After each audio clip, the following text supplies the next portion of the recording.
Hey, this is Michael Emery. Thanks for tuning in to the Slow Baja. This podcast is sponsored by Tequila Fortaleza. You know it's my favorite tequila. Been drinking it for years. Handmade, small batches, 5 generations of excellence in every bottle. Tequila Fortaleza, it's absolutely the best tequila you've probably never heard of, and you should ask your bartender for it, because it is the best tequila you've ever had. Talking to my very good friend, Ted Donovan, a.k.a. Mexico Ted, Baja visitor, Mexico visitor, and a founding partner in Mexonline from the beginning, the first days of the internet. You were there. I was. When people thought online would be good in the title.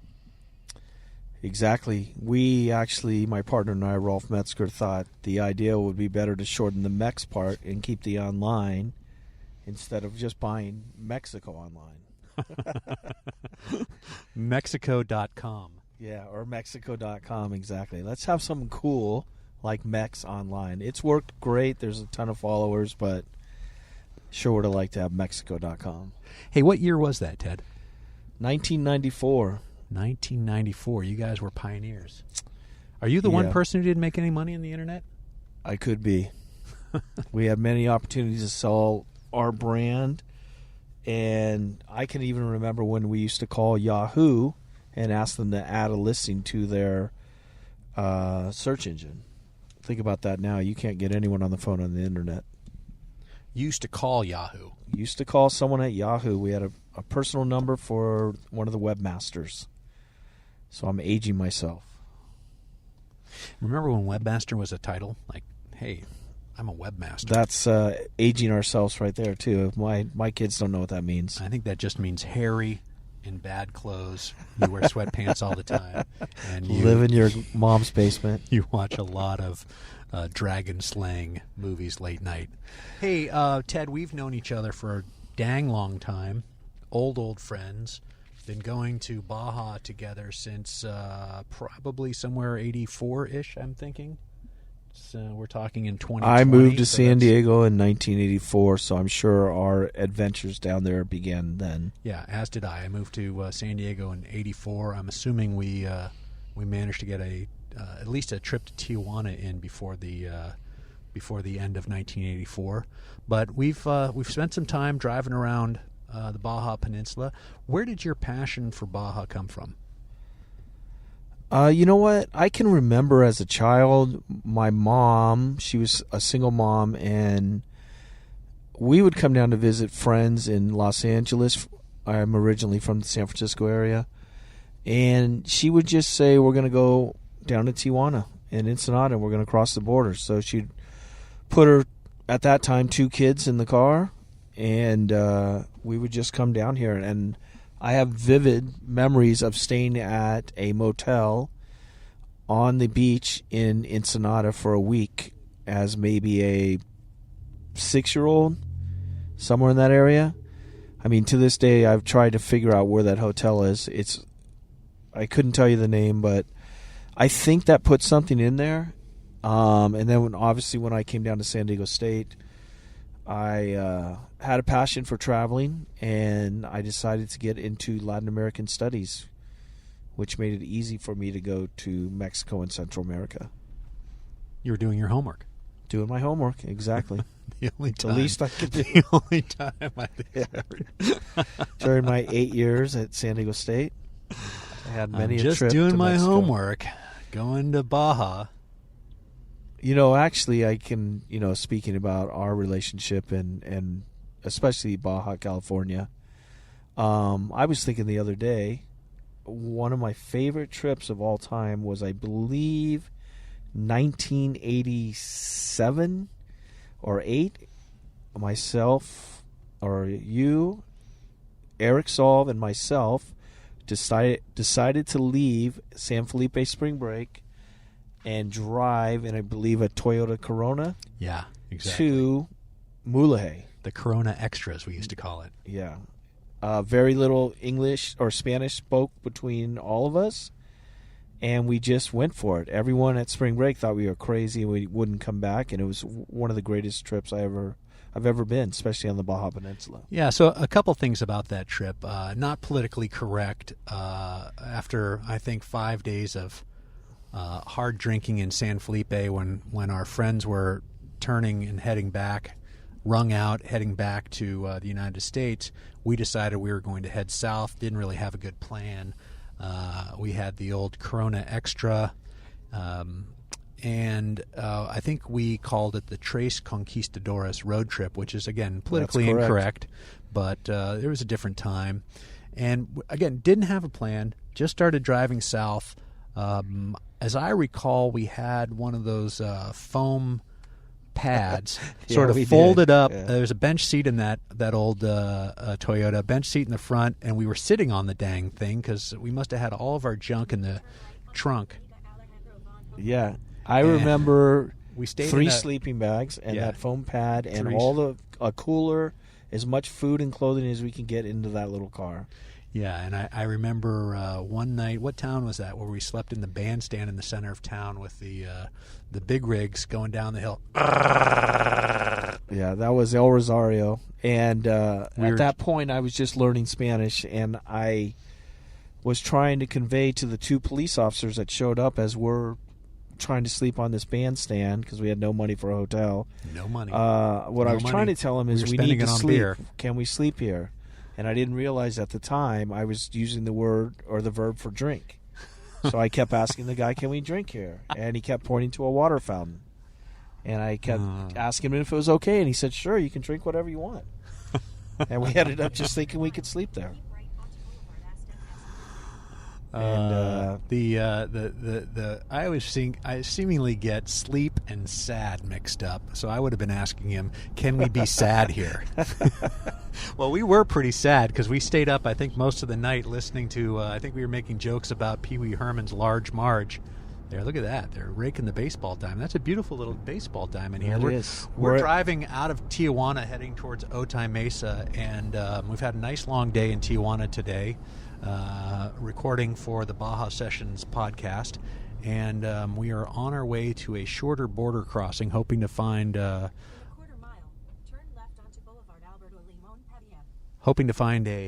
shorter wait time in Otay Mesa, or maybe drive all the way out to Tecate to find a shorter wait time. So we'll see what happens here, but you'll hear some navigation from our cars. We're driving around on these back streets. So let's talk about that road trip. We drove through El Rosario and continued on south. Pick it up from there, Ted. If I recall correctly, we got up very early in the morning, headed south through Catavina, down that long stretch of boulders and cactus, which is very beautiful. And we're now cresting the bridge into Otay, and there looks like there's 50 cars, so we hit the jackpot. Yeah, we're going to have a 10-minute wait here, 15-minute wait? Well, let's not jinx ourselves. Who knows what will happen, but we're very happy. I've never seen it this short. We stopped in San Ignacio. We stopped in Santa Rosalia, which has always been one of my favorite areas because of the old copper mine and the old buildings there and all the machinery. And we eventually made it down to Mulegé, to the Hotel Serenidad. Yeah, before we got there, we drove way the heck out into an onyx mine. Was it an onyx mine, an abandoned onyx mine? So I remember we were doing some off-roading in the old... You're right. El Marmol. El Marmol. Yep. And the old Toyota. Yep, made it out there. Very rough, even in a four-wheel drive. Let's go. We're in the ready lane. I think we're supposed to be in the all traffic, but should we put our mics down or should we interview the Border Patrol? No, I think we can just continue our interview here as we get your ID out. Thank you, boss. God bless you. You're welcome. So we are right at the border right now, in the ready lane. We're not so ready because I only have a driver's license with me. I managed to forget to bring my passport on this trip, which is something I always travel with a passport card, but it's going to be very exciting to see what happens here. I might have to get to stay in Tijuana with Herb Alpert and the brass. I think you're going to have to stay in Otay Mesa on the U.S. side and I'll just Uber home from there. Yeah, well, Good here we luck. go. So El Marmol, as I recall, El Marmol, there was an onyx mine, and the big story was a bathtub. A bathtub got made out of there and sent where? Do you remember? I mean, I know from research that there was many bathtubs that went to Hollywood, Beverly Hills, but they also went to Europe. Very wealthy. There was a schoolhouse there. That's what they're really famous for. That's completely made of onyx, which is a marble. Where are you going? We're going back to San Diego. What's on the microphone? Oh, we're doing a podcast. We've been in Tijuana all day doing a podcast. You might not recording the Oh, sorry. Oh, yeah. Wow. Less than 5 minutes across the border. 4:30, 4:40 Thursday afternoon. Otay Mesa. That's unheard of. Well, I think that went about as well as can be expected. I had read, because I came down from San Francisco and managed to leave my wallet at home. I had my driver's license, my ATM card, and my Visa card in my front pocket because I was thinking about, hey, I don't want to have a wallet with me. I'm going to Tijuana. And I just took my wallet out, left it on the bedside table at home, and thought, oh, son of a gun, I left my passport card. So how the heck am I going to get back across? Because I knew I needed a passport. And read about it online that essentially they can't deny me entry, but I could certainly get hassled, and was expecting a full 45 minutes in secondary of getting hassled. And we must be living right, because here we are, a 5-minute wait at the border, and no hassle at all, not even a reprimand, not even a spanking or a talking to. He didn't even seem angry. Not at all. I'm sure he sees so many people every single day, and I know there's people that come just with their driver's license, so they want, in the future with the, the Rio ID, we'll definitely need passports and that such. So the good thing is that we got across that quick, and if we can give you guys a recommendation, do not cross the Otay Mesa border on Thursday at 4:40. Otherwise, it will be too long of a wait for us the next time we come down. Yeah, so let's get back to that road trip. We were in we're in San Felipe, which was our regular go-to spring break spot. We camped on the beach, or at Rubens Camp. Rubens Camp, we're famous for Coco Locos. Coco Locos make you love longer was the slogan there at the Coco Loco bar. And no dinero, no caca. That was also a favorite sign of mine. No dinero, no caca, which Coco Locos make you love longer? Yes, exactly. Another one. Heard a funny story yesterday when I was interviewing Pete Springer about a drunk friend trying to drive his sandrail into the Miramar bar. We never tried that. No, we weren't that crazy. No, nor did we have sandrails. So after a good long week of little sleep and good fun and plenty to drink, we decided we would head south. We went to El Rosario. Where was the next night? Do you remember? I thought the next night we stayed. We went to Mulegé. Yeah, I thought we did. I think get all we the way made the down there. long drive and did that. We got up early because we got up when the sun came up. We were so worried about sleeping in El Rosario, and trucks kept us up. The cops came back in the morning just to see if we're okay, and we just got breakfast and went to El Marmol, checked it out, spent a little time out there, which is south of El Rosario, probably maybe an hour at the most. And we did stop in San Ignacio at the Mission and the Plaza briefly. Yeah. I remember we had a pretty rough night in Mulegé with a little puppy dog, Juanita, that was we had a problem with mosquitoes. We were sleeping in somebody's front yard. An American who lived down there, some expat we met while we were drinking, said, yeah, you guys can throw your sleeping bags out. It wasn't really his front porch, but it was more of his front yard. So we threw our sleeping bags out in the front yard, and then we were getting eaten alive by mosquitoes, and that damn little puppy dog wanted to chew on us all night. So you'd close yourself up in your sleeping bag and try and get away from the mosquitoes and the puppy dog, and then it would get too hot and you'd have to open up, and the mosquitoes would be biting you, and that little Juanita would be biting you. So I think it was 2 nights no sleep. And then which night did we sleep in the parking lot in Guerrero Negro? That had to be on the way back, if I remember correctly. Were we at the Malarimo? Yeah. That's where we were, Yeah, right? Yeah, exactly. Oh, you know what? Let's take this back. We have it backwards. The second night, we pulled into Guerrero Negro. And slept in the parking lot there outside We of the slept in restaurant. the parking lot at the Malarimo Hotel and RV Park, and we met the famous Bud Dame. Bud Dame, that's my name. Ask me again, and I'll tell you the same.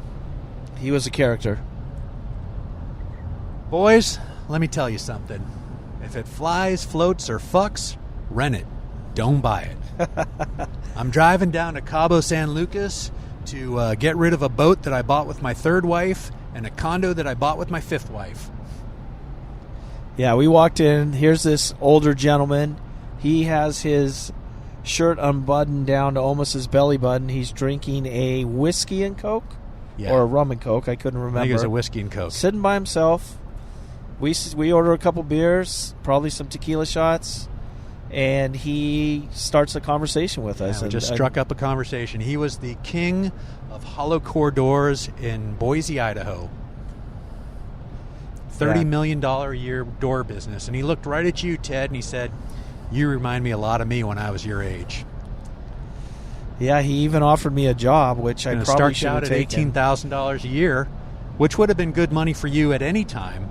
But he said, in Boise, the cost of living was such, it would have been like earning $30,000 a year in San Diego, which, again, getting back to those days, was a heck of a lot more than we were earning doing me as a photographer and you as a bartender. You know what it came down to for me? And he was pretty serious. He gave me his card. He gave me his personal number. Call me when you're back in the States. Baja blew it for me.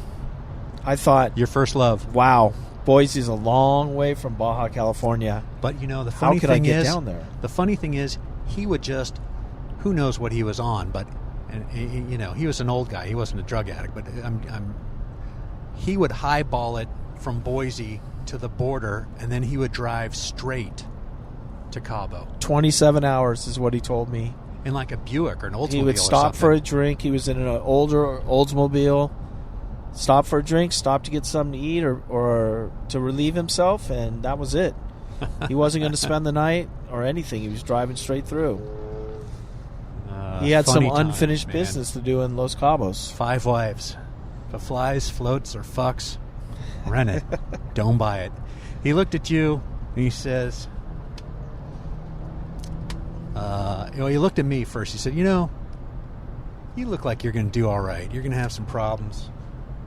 I think you're going to do all right. He was quite wrong on that mark. He saw Eric. He said, I think you're going to need a little help. You're going to need a little help. And he looked at you and he said, you remind me a lot of me when I was your age. You're going to need a lot of help. But I'd like to offer you a chance. I don't like my kids. I don't like any of them. I'm going to offer you a chance to own my business. $30 million a year hollow core door. I am the king of hollow core doors in Boise, Idaho. You're bartending. Where were you bartending those days? The Down Under, I think. Down Under. The Down Pacific Under. Beach, California. Yeah. And you had a nice life. You lived with Walt, just a couple doors down from the bar. Things were good. Had a stack of soggy $1 bills in your pocket, and a guy offers you a chance to own a $30 million a year business. Hates his own kids. And we said, "Hey, thanks, buddy. We're just gonna keep on eating tacos and drinking. Nice meeting you, sir." Yeah. And really, here we are, 32 years later, still talking about the guy. Yeah, he is in our lore of our Baja trips. The funny thing is, when we were just down at the NORRA Baja 500, I think you and I looked up his company, and or it might have been our chief mechanic, Kevin Hovey, and I. Yeah, Kevin Hovey. We looked up the company, and it's still in business, run by his grandnephews, Those I believe. kids that he didn't like, I'm sure. Yeah, no, I didn't see any of the kids involved. It was the next generation, but it's still there. Bud Dame is a famous person up there, so... Well, we've gotten off on a tangent, but Baja's full of good stories. And what I remember about those days is things were cheap, and we lived on a fairly meager income, and so Baja was quite a draw. And I always admired you because you were a little bit more adventurous. We had gone down to Felipe a number of times, and I thought it was a bit of an adventure to go down to Puertecitos after Felipe, but you even went further south in Bahia de Los Angeles and Gonzaga Bay. And tell me about all the spots you were visiting there in the 80s and how you were getting to there, because I don't ever recall, you had that old Land Cruiser, but I don't ever recall you driving that past Felipe. Did you drive that all the way down there? The farthest I drove I had a 71 Land Cruiser. The farthest I drove that was to San Quintin.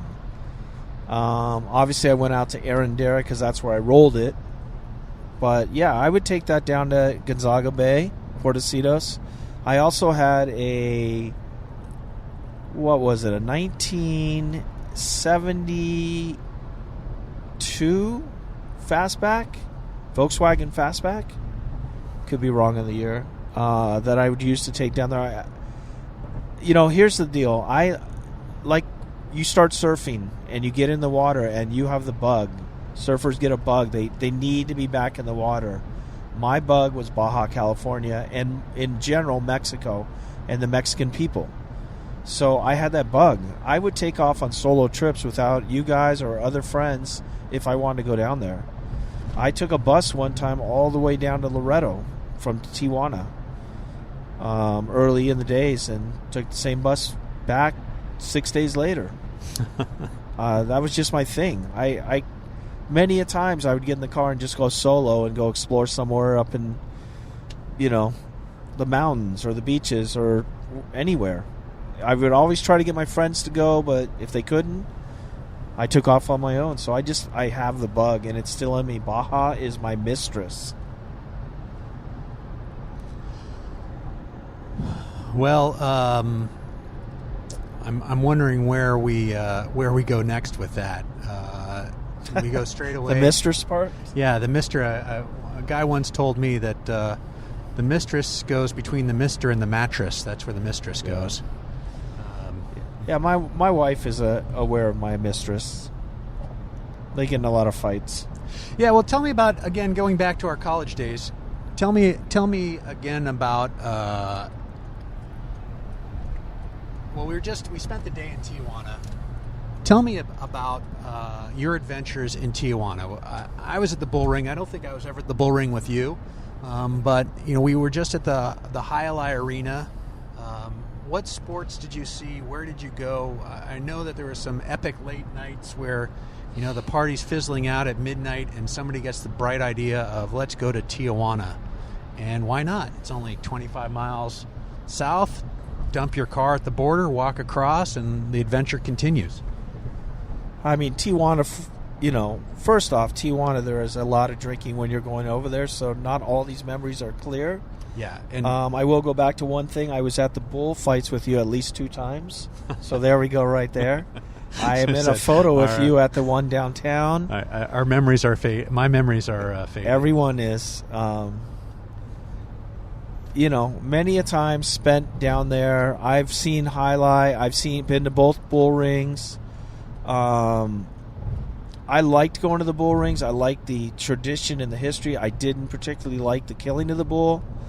But I know a lot of people did. I did one time at the Bull Ring by the Sea see a group from Portugal come in, and they were Portuguese bullfighters are different. They don't use capes or anything, and they didn't use any kind of, I'm not sure what it's called, the picadilla or something like that, the sword that goes in. Yeah. Well, the picador's on the horse, and that's right. The big one. The little one, I forget what that's called. They didn't use anything like that. They dress differently than a traditional matador. I think 8 or 9 guys, they lined up in single file line and got the bull excited, ran around, and when the bull finally charged, the first guy took the brunt of the bull. All the rest of the guys jumped on his back and the following guy's back and so on until they wrestled the bull over. So I did this with Kevin Hovey and a couple other friends. Yeah, Kevin was quite avid. He loved bullfighting. He tried to get the ear or a part of the tail. The ear after the bull had been so the butchered. first act of the Portuguese bullfighters went as planned. The second one was horrible. Everything went wrong. At the last second, as these bullfighters are lined up in a single file line, bull is charging. He puts his head down. Usually they grab on both sides of the horn, and the guy rides the head, and they all wrestle him over. The bull turned. This gentleman that was at the front got a gored all the way through his thigh and out the other end. I saw the whole thing. And a couple other guys got trampled on, and then it was mayhem. They actually had to land a helicopter in the middle of the bull ring to get these guys out with broken legs and who had been gored. Well, we've taken a dark turn here on the Slow Baja podcast, sitting in for Ryan Thomas in the Baja Sessions, talking about tragedies at the bull ring, and that's why they probably outlawed that Portuguese way of fighting bulls in Tijuana.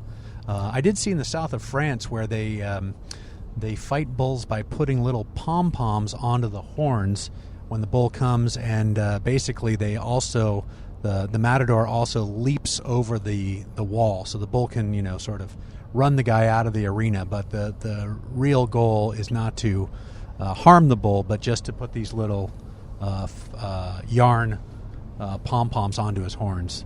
That's they score points. Yeah, I mean, after I saw that, I was done with bullfighting. I didn't want to go back. But I'm a history buff.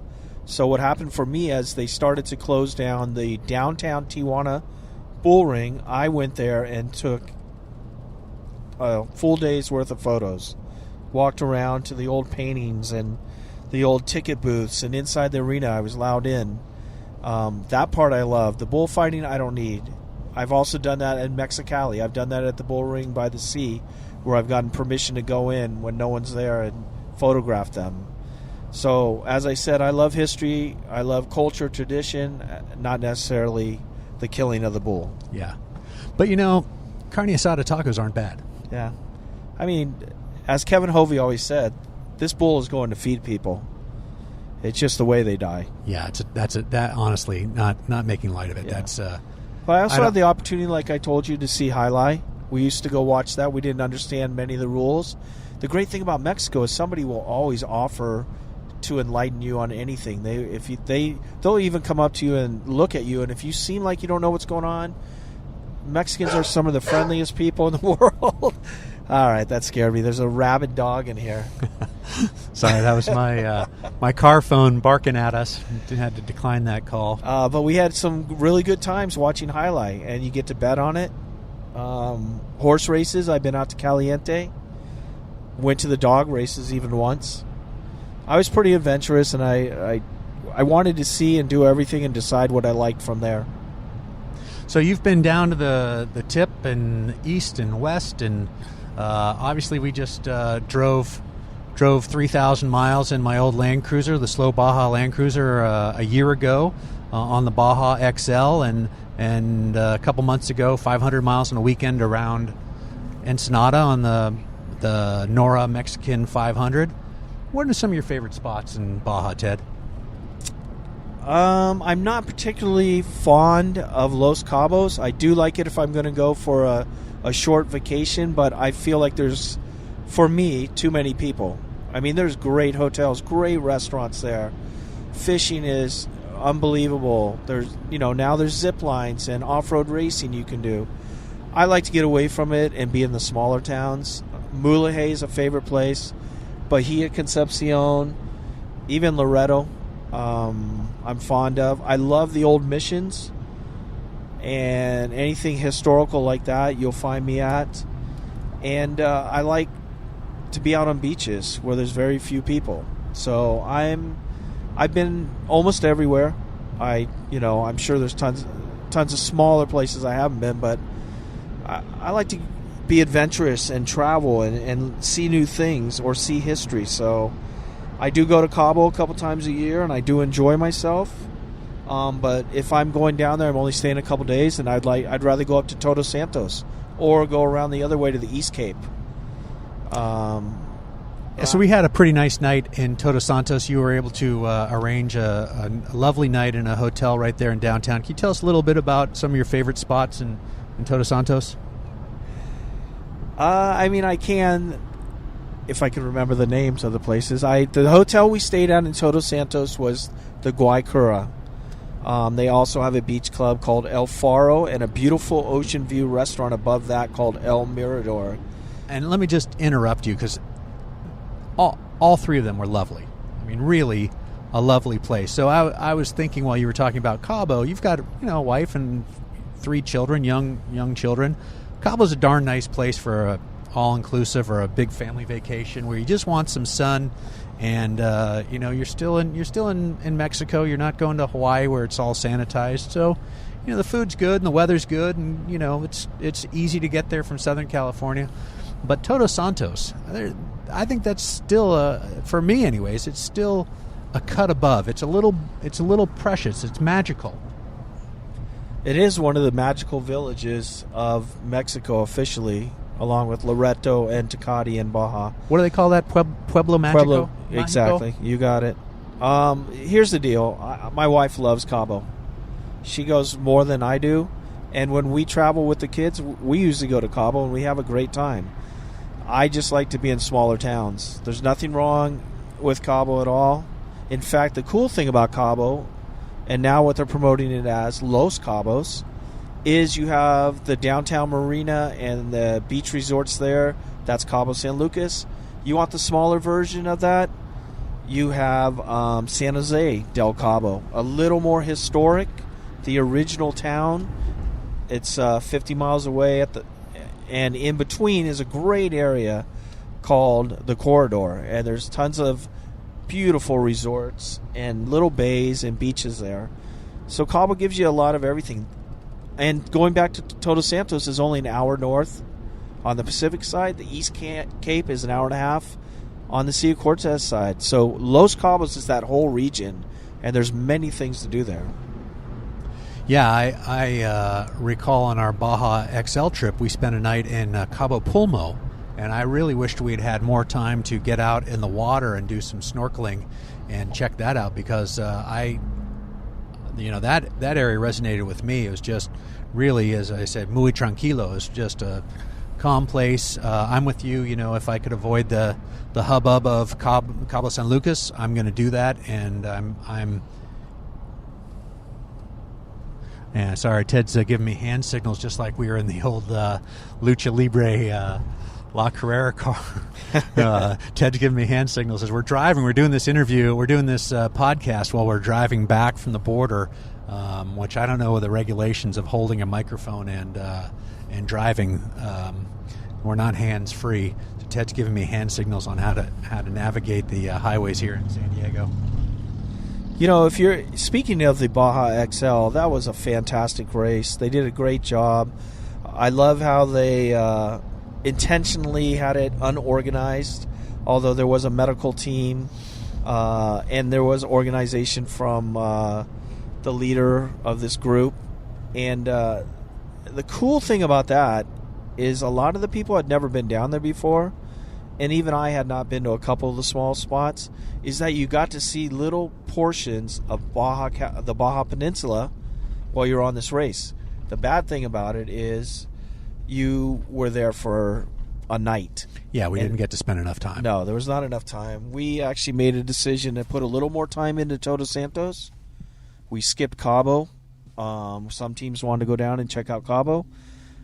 So we had some good time in Todos Santos and Pescadero and Cerritos. And it just whets your appetite to come back and explore those areas. Yeah, I think the BajaXL, that's an event that nobody has heard of. We lucked into that thing.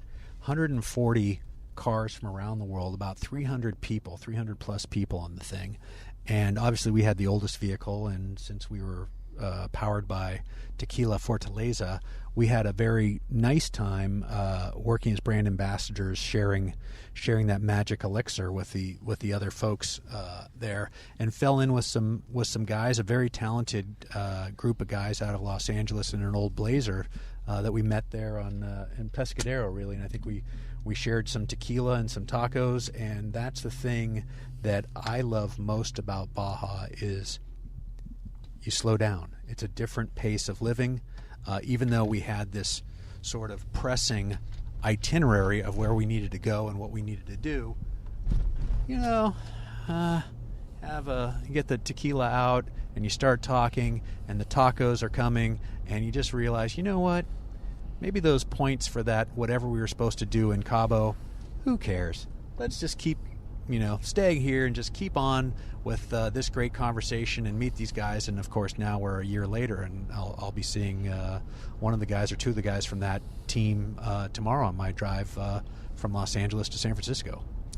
So making friends. That is one of the best parts about Baja California and Mexico in general, is you can come around the corner to any little village or resort, go into a restaurant, walk down to a beach, whatever it is, and you might just find someone that you want to have a conversation with, whether they're local or they're tourists themselves, and you make a decision. Do I continue? I was going to go here, or do I just stay here and enjoy myself? And we found ourselves on the BajaXL doing that a lot.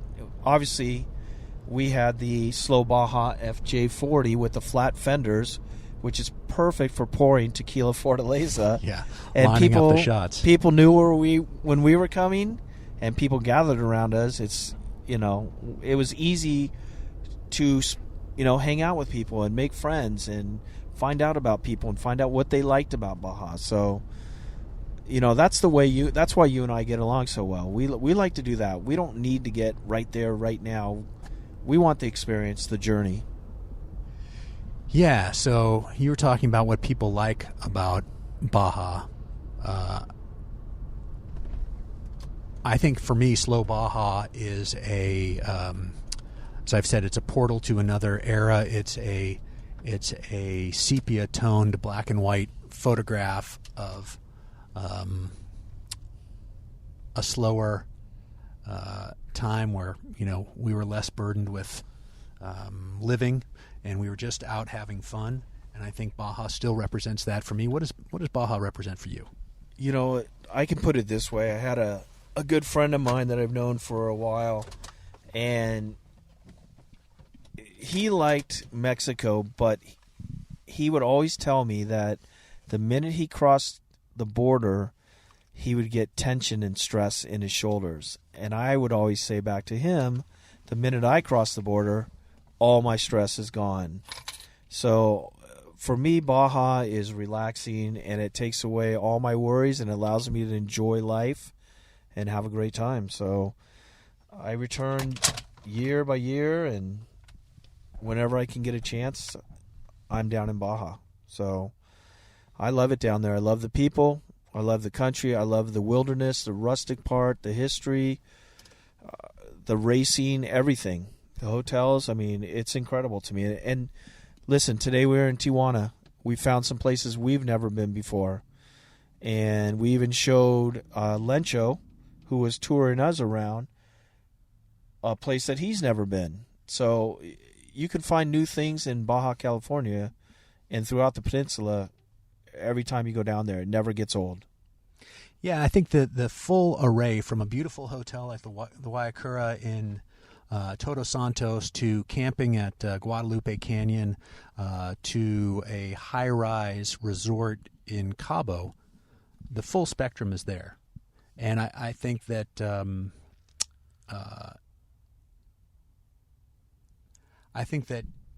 whatever you want to do in Baja, there's a spot, there's a place. It's the flat water on the Cia Cortez side.